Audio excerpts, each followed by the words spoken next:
Howdy folks, Tex Grebner here with Tex Grebner Outdoors. I hope you guys are ready because it's time for your Tex Grebner Outdoors Saturday Morning Cartoon Awesomeness. It is Illinois Archery Season 2018, week number 3. Going to try and break the whitetail curse. You're going to have to wait and see how it turns out. Before I forget, check the description for the Tex Grebner Three Rivers Archery discount code that I keep forgetting to put in the videos. And if you want to support the channel in a way other than watching the videos and still get something for your money rather than e-begging on Patreon, you can check out TexGrebnerOutdoors.com and check out the merchandise and make it weird. I tend to like shitty conditions for hunting because there is a certain element of bragging rights in being able to say that I went out in such and such and hunted when other people would stay home. Also, it was 33 degrees and raining today, so there wasn't much that I could do out on the farm, and so shitty conditions tend to mean that I have more time available for hunting. And naturally, because I have an element of masochism in my personality, that means that I'm not truly happy unless I'm absolutely damn miserable. And it doesn't get much miserabler than sitting in a tree stand when it's 33 degrees and raining, short of it being below zero for hours and hours and hours. Now, hunting in the rain as a traditional bow hunter can cause problems because soaking wet feathers don't fly very well. Good news for me is, because I use a 28% weight forward of center on my grizzly sticks from threeriversarchery.com, it's not really going to affect my arrow impact very much because my arrows fly just fine without fletchings on them at all. Shout out to Kyle Mork of Dads and Angels Outdoors and Ryan Gill of Gill's Primitive Archery, because they simultaneously texted me, and for whatever reason it bypassed my phone's silent mode and spooked this doe. The whitetail curse goes on, but damned if I don't get a rush out of failing and being close to an animal equally as much as I do if I had killed it. You literally can't make this shit up. I bring you the reality of an Illinois archery season. And now, up the muddy-ass hill.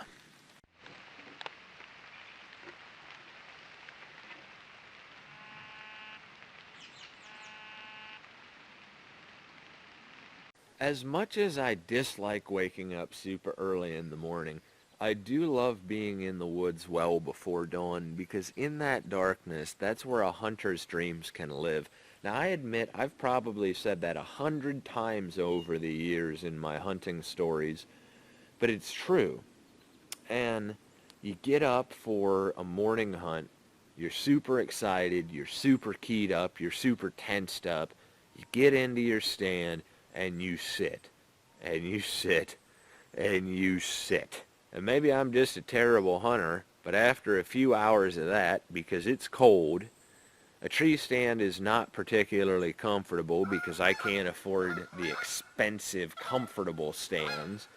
And so, after a few hours of sitting in a tree stand watching squirrels, at least me anyways, all I can think is, shit, I wish I was still in bed. There is an element of the director that you have to have in order to film your hunts, because you need to be able to visualize how your camera viewfinders are going to look if the deer actually do show up.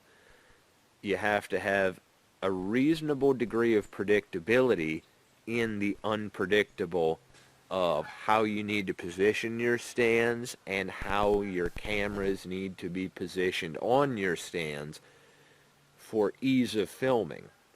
That way, if something does show up and you turn on the cameras, you're going to have as little movement and adjustment as possible. So in my case, it's basically been a long game of trying to zero in one click at a time as far as where the deer are going to organically be traveling around the properties that I've had access to, so that I can place myself where I need to be in order to make things happen. Now, of course, there is also the abundant fact that I would probably be better served as a goose hunter than as a whitetail hunter. Weather's going to be getting colder, and that means that shooting is going to get a hell of a lot more difficult. So I'm taking a little bit of time today and going to make sure that I'm practicing with my heavy winter gloves.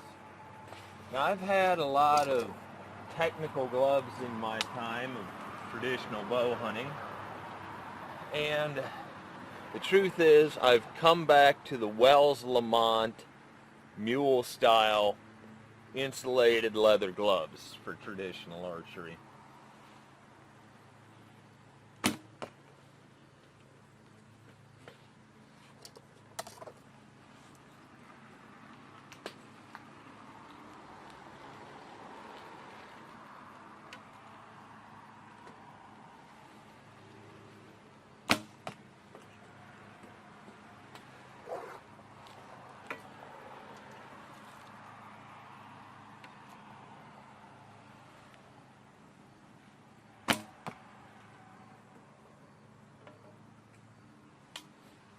Pretty good. I really like these gloves because they do work.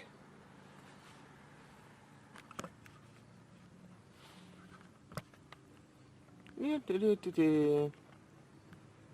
we go. Pretty alright group for shooting with winter gloves. So at least that inspires a little bit of confidence in case I don't get something before the weather just gets absolutely miserable.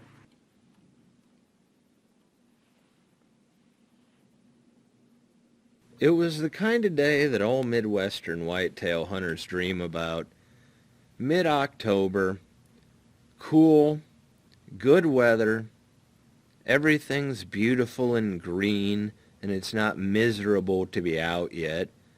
And I'd been hunting this stand a lot lately for the most part because it's super low impact to actually get in without pushing deer out the other side. Now, I've been working towards breaking my whitetail curse for years and years at this point, and I've had to basically zero in one click at a time, like zeroing a rifle scope one click at a time, to try and narrow down where the deer are going to organically appear of their own will. And that's part of being a good deer hunter. And I hadn't had high hopes for this hunt. She'd come across the creek like a ghost, and I caught her out the corner of my eye. And I was able, believe it or not, to get my cameras rolling and get my bow off the hook. And now things got complicated because my heart was racing and I was terrified of spooking this deer. She came around the walnut trees and I was ready to draw, and she had me. I had been visualizing this and praying for this and preparing for this for literal years. And here I was actually faced with it, everything perfect, and trying my best not to completely fuck it up. Sitting like a statue, the minutes dragging on, using my endurance training to hold that bow straight and steady. She was 16 yards away, and the moment of truth was drawing nearer and nearer. This was absolutely perfect. She was exactly where I wanted her to be.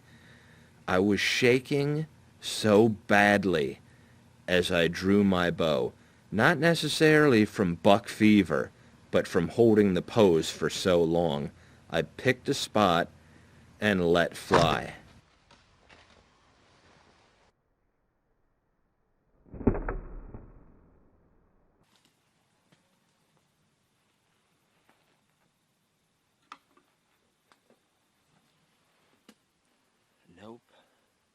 Holy shit, though. I missed. I'm sure that I missed. I had overshot this doe in spite of the fact that I hadn't even hit my clicker for full extension on my draw.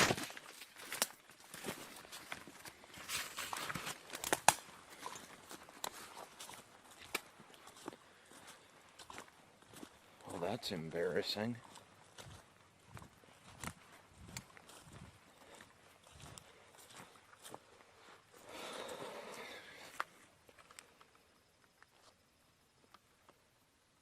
Clean. But that was fucking intense. The moment of truth is when life and death hang in the balance. I sharpened my broadhead again after it hit the dirt, and I wondered how in the hell I had managed to miss a shot that I had literally practiced only hours before. People never believe me when I say that when an animal is in front of you and you come to full draw that you're operating on lizard brain. Wouldn't be an Illinois archery season for Tex Grebner Outdoors if we weren't working some fell deeds by moonlight. What I mean is, I'm here to buy a few tree steps, and I'm going to go try and move around a stand. It's definitely an acquired skill putting up deer stands in the dark, but over the years, I've got pretty good at it. Me and the howling coyotes and the UFOs planning on fixing them damn deer, because I've got a stand on this tree that I had it on last year. The only problem with this damn tree is it's so skinny that with a good sharp wind I get seasick, or as I say, tree sick, when I'm sitting in it. But I think it'll fix them damn deer on account of the fact that they come across the creek and skirt them walnut trees. And if I'd had a stand on this tree, instead of being across the way, it would have been about a 5-yard shot down on that doe that I missed the other day, that I somehow managed to miss a shot that I should have been able to make drunk and with the flu. But my best guess is that she did duck my string pretty hardcore, because I don't see myself missing that bad, especially seeing as I literally practiced that shot 2 hours before I took it. So I don't know. But at least I've got 2 stands out here now at this spot, so this one also should have a little bit more cover. I know it's dark and you can't really see it very well, but I do have a locust tree right here that'll break up my outline a little better, and they shouldn't be expecting me here because they don't look up when they come around those walnut trees. But hell, I don't know. It wouldn't be an Illinois archery season if I wasn't working fell deeds by moonlight and working on deer stands after sunset. Of course, I don't really know what day it is right now. Is it tomorrow or is it today? Because I just finished and it's after midnight. But I always have said that it's yesterday until I've been to bed.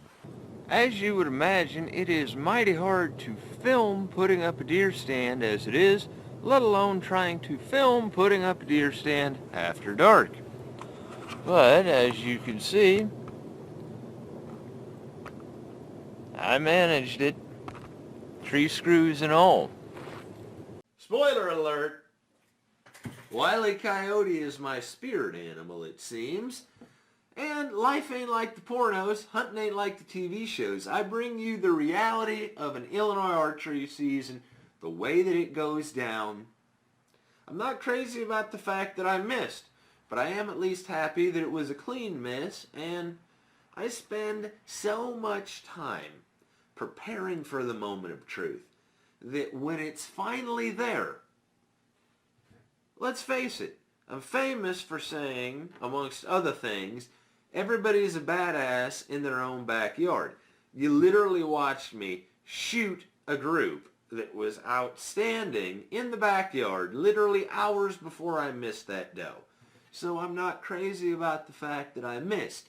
There's also the fact that people are going to say, oh, you're overbowed. It didn't have shit to do with the fact that I shoot a heavy bow. Okay, I was shaking because I literally had to hold that bow out straight to not spook the doe by moving too much for a full 5 damn minutes. Or at least 4. Also, people are going to say, your arrow's too slow. Well, either I'm overbowed or my arrow's too slow. Make up your mind. The fact is I missed, and at least it was a clean miss. There is not a bow on the market today, not even a compound, that is faster than a deer's reflexes, and I'm just amazed that I got the bow back to my face without spooking that deer. So, even if everything goes absolutely right, it is still possible to fall flat on your face. Whitetail curse, still in effect. And it did dawn on me a bit that the fact that we plant food plots and hunting is so inexplicably linked with religion that, in a sense, food plots or baiting can be like an offering to the gods of the hunt, if you feel like making it weird. But I also don't think that me seeing more deer this year within range has shit to do with food plots so much as I've finally got narrowed down where they're actually going to be moving around at. Because if you can find out where deer want to be there ahead of them, alongside of them, with a good wind, they will practically walk up and introduce themselves to you. Now, filming a hunt and hunting with traditional gear does complicate that situation. But I hope you guys have enjoyed watching this week's episode of your Tex Grebner Outdoors Saturday Morning Cartoon Awesomeness. Whitetail curse still in effect. The gods of the hunt seem to find me much more entertaining to fail, but I would rather die before I say I quit. So if I'm sitting in a deer stand empty-handed in January, so be it. As always, God bless all my sportsmen of America. Join the NRA to protect our rights. Please got my friends over at threeriversarchery.com. Thank you very much to those of you involved in law enforcement and those of you serving in the military. And thanks for watching Tex Grebner Outdoors.